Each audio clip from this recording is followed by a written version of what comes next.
Oke, bismillah. Assalamualaikum warahmatullahi wabarakatuh.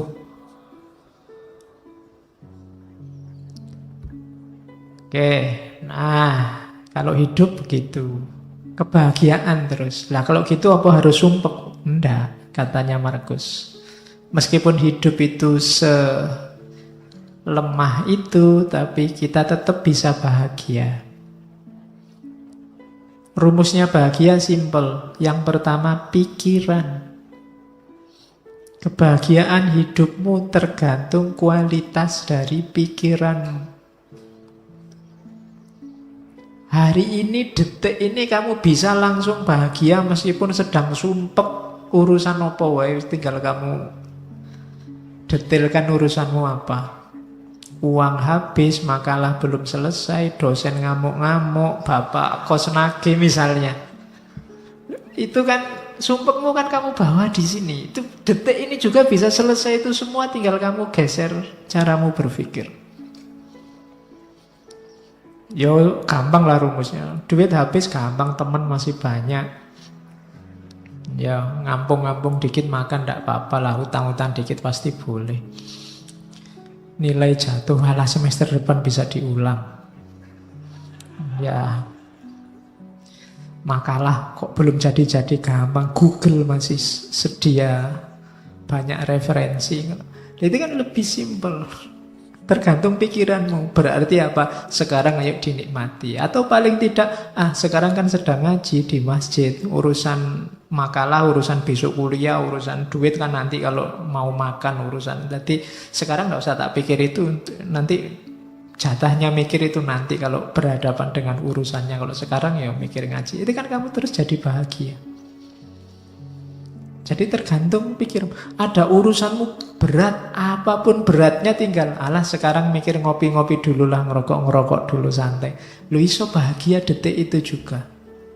Jadi kebahagiaanmu itu tidak tergantung apa-apa di luar dirimu, tapi pikiranmu. Makanya sangat sedikit hal yang dibutuhkan untuk hidup bahagia dan semuanya ada dalam dirimu. Di mana itu caramu berpikir. Misalnya kamu, Pak, saya sumpek hari ini, Pak. Orang Indonesia itu loh terpecah dua. Ada kubu pro calon ini, kubu pro calon itu. Loh yang nyuruh kamu mikir itu loh siapa? Nggak ada orang yang nyuruh kamu ngomentari itu loh. Salahmu dewe kamu menyumpekkan dirimu dengan itu.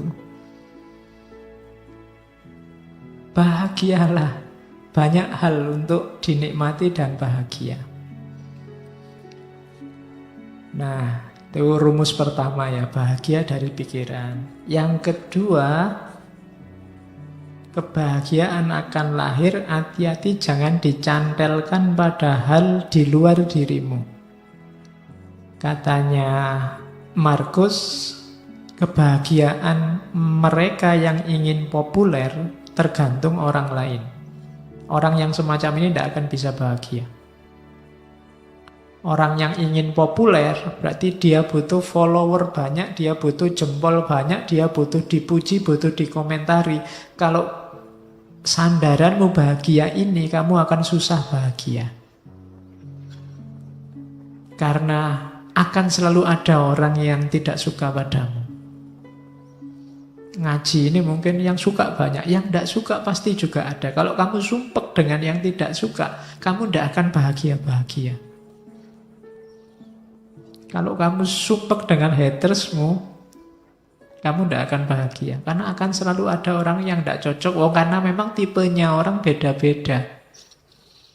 Jadi kebahagiaan orang yang ingin populer itu tergantung pada orang lain. Maka jangan nunggu populer dulu baru bahagia. Jangan nunggu dipuji banyak orang dulu baru bahagia.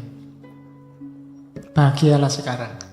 Kebahagiaan mereka yang nyari kesenangan akan diikat, berubah-ubah sesuai mood yang berada di luar kontrol mereka. Nah ini, kalau kamu ingin bahagia saat senang saja, kamu mungkin juga susah bahagia. Kenapa? Hidupmu kan banyak sumpeknya. Banyak alangannya, banyak rintangannya. Seneng wisuda ndak lama, besoknya sudah sumpek mikir kuliah lagi apa kerja, apa kawin, sumpek lagi. Ya kan? Ndak ada selesainya. Kalau kamu mengandalkan seneng, hidupmu itu ndak pernah seneng full 100%, selalu ada bagian sumpeknya. Kalau kamu nunggu mood seneng baru bahagia, kamu mungkin ndak bahagia-bahagia. Alhamdulillah Pak, dapat uang banyak. Besoknya sumpek, ini duitnya buat apa? Terus gegeran, terus macam-macam. Tidak lama ternyata kalau bahagia itu mengandalkan senang. Maka bahagia itu, katanya Markus, tirulah orang-orang bijaksana. Bahagia itu apa? Dalam kebebasan mereka dari segala keterikatan. Berarti apa? Ya temukan dalam dirimu saja. Tidak usah diikat oleh apapun dari luar dirimu. Dengan pikiranmu saja sekarang kamu sudah bisa bahagia kok. Ngapain capek-capek nyari cantelan di luar? Jadi itu rumusnya bahagia. Pikiranmu. Yang kedua, jangan diikat oleh yang di luar dirimu. Dan yang ketiga, jalani hidupmu sesuai fitrah. Setiap makhluk hidup akan utuh, berarti menemukan kebahagiaannya saat mengikuti jalan dalam alamiahnya sendiri.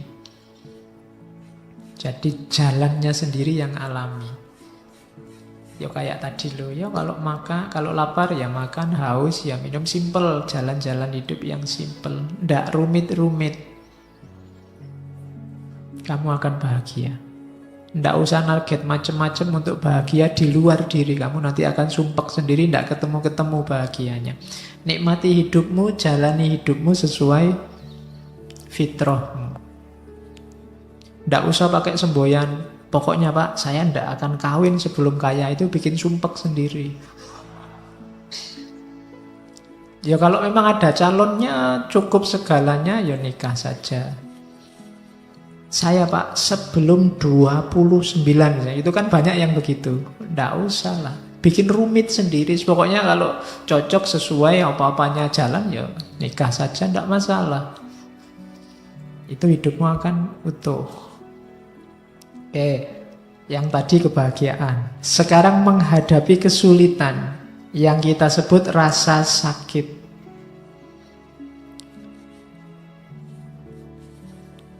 Katanya Markus, saat engkau tersiksa oleh sesuatu dari luar dirimu, rasa sakit itu sebenarnya bukan dari sesuatu yang menyakitimu, namun dari anggapanmu terhadapnya. Dan engkau memiliki kekuatan untuk mencabutnya kapanpun kau mau. Kalau kamu disakiti orang, loh sebenarnya orang itu tidak bisa menyakitimu kalau kamu tidak mau sakit. Pak, orang itu bikin aku mangkel ya Pak. Loh salahmu sendiri mau mangkel. Mbok kamu ndak usah mau jengkel, nggak usah mau mangkel kan, ndak jadi dia membuat kamu jengkel. Dia membuatmu jengkel karena kamu mau jengkel. Tolaklah rasa sakitmu dan rasa sakit itu akan lenyap. Ndak ada orang bisa menyakitimu, ndak ada orang bisa mencurangimu, nggak ada orang bisa menaklukkanmu kalau kamu sendiri tidak mau. Jadi katanya Markus, raih kembali kesadaranmu, panggil kembali dirimu, dan bangunlah sekali lagi. Kini akan kau sadari bahwa yang mengganggumu hanyalah mimpi. Pandanglah kenyataan ini sebagaimana engkau memahami mimpimu. Ya silahkan sekarang didaftar apa yang membuatmu sumpek, membuatmu sakit, membuatmu merasa tak berdaya, membuatmu merasa lemah. Semuanya pasti tidak real. Semuanya bukan sesuatu yang nyata, hanya permainan pikiranmu dalam tanda petik. Nilai jelek Ya nilai jelek itu kan fakta, nilai jelek selesai.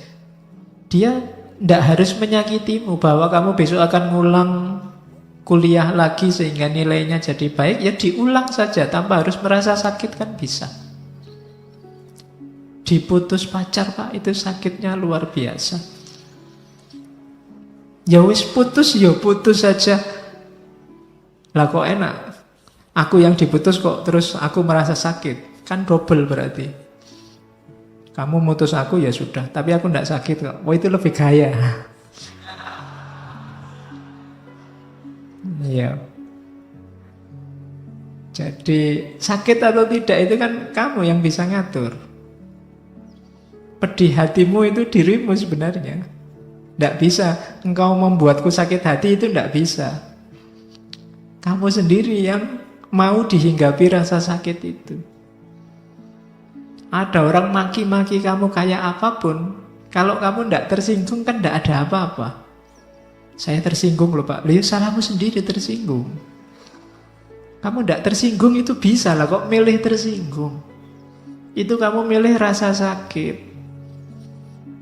Itu maunya Markus. Jadi ndak, sakit atau tidak itu sebenarnya kuncinya di kamu.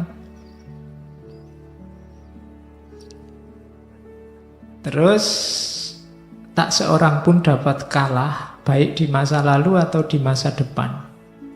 Bagaimana orang bisa kehilangan apa yang ia tidak miliki? Yang sering membuat kita sakit kan dua hal ini. Harapan dan kekecewaan. Kecewa itu kan karena masa lalu, harapan itu karena masa depan. Masa lalu dan masa depan itu dua hal yang tidak kita pegang sekarang, tidak kita miliki sekarang. Loh, lah kok kita bisa disakiti oleh sesuatu yang kita tidak punya? Kok kita bisa kalah oleh sesuatu yang tidak ada? Masa lalu itu kan tidak ada, sudah lewat. Masa depan itu nanti, belum terjadi. Nah kok kita bisa kalah oleh itu, katanya Markus? Harusnya tidak. Jadi kekecewaan dan harapan itu jangan sampai membunuhmu. Kenapa? Karena dia sesuatu yang tidak ada. Sesuatu yang tidak ada jangan menyakitimu. Hidupmu kan di masa kini. Dia tiba-tiba menyakitiku, Pak. Aku tiba-tiba diputus. Kapan? Tadi. Oleh sudah tadi aja, sudahlah. Nah iya kan? Kan berarti masa lalu itu. Meskipun 1 jam yang lalu kan sudah jadi masa lalu. Meskipun putusnya tadi sore jam 5, kan kamu sudah masa laluku itu kan? Iya. Oke, jadi jangan mau disakiti oleh masa lalu dan masa depan. Berpikir yang positif. Kayak di kalimat terakhir itu, adalah nasib burukku semua ini terjadi padamu. Padaku sebenarnya itu. Kita kan sering mengeluh begitu. Aduh nasibku kok jelek ya. Katanya Markus jangan begitu. Bilang saja nasibku baik. Adalah nasib baikku. Di mana nasib baiknya? Meskipun ini terjadi padaku, tapi aku dapat menanggungnya tanpa rasa sakit. Baik itu kehancuran di masa kini maupun ketakutan akan masa depan. Kalau kamu ada masalah apapun, jangan mengeluh. Bersyukurlah bahwa alhamdulillah aku masih kuat menanggungnya. Masih diberi kekuatan untuk menahannya. Nah, itu lebih positif. Jadi sakitilah aku, injak-injaklah aku, jajalah aku, tapi aku kuat. Alhamdulillah aku. Kalau kamu nyari yang tidak ada masalah dan kamu tidak tersakiti, mungkin tidak bisa. Kamu hidup di dunia yang tidak ada masalah dan kamu tidak tersakiti itu. Bikinlah dirimu kuat menghadapi masalah dan rasa sakit. Maka segalanya akan selesai. Jadi jangan mau disakiti. Jangan mau itu bukan untuk orang yang menyakiti, tapi untuk dirimu sendiri. Jangan kamu terima rasa sakit itu, maka kamu tidak akan sakit. Nah, ini rumus yang kedua. Yo, rasanya sih memang berat, tapi lama-lama dilatih mungkin bisa. Orang-orang besar, pemimpin-pemimpin besar, itu mungkin mereka mampu melakukan ini. Kalau besok kamu jadi pemimpin labil, mudah sakit, mudah tersinggung, mudah marah, mungkin kamu tidak bisa jadi pemimpin yang baik. Kamu harus punya daya tahan terhadap rasa sakit. Kamu harus kuat mendengarkan, kuat melihat, kuat membaca, kuat memahami, tanpa harus reaktif karena rasa sakit. Nah, itu rumus selanjutnya dalam hidup. Jadi tadi ada kehidupan, kemudian caranya untuk bahagia, dan cara untuk menghindari rasa sakit.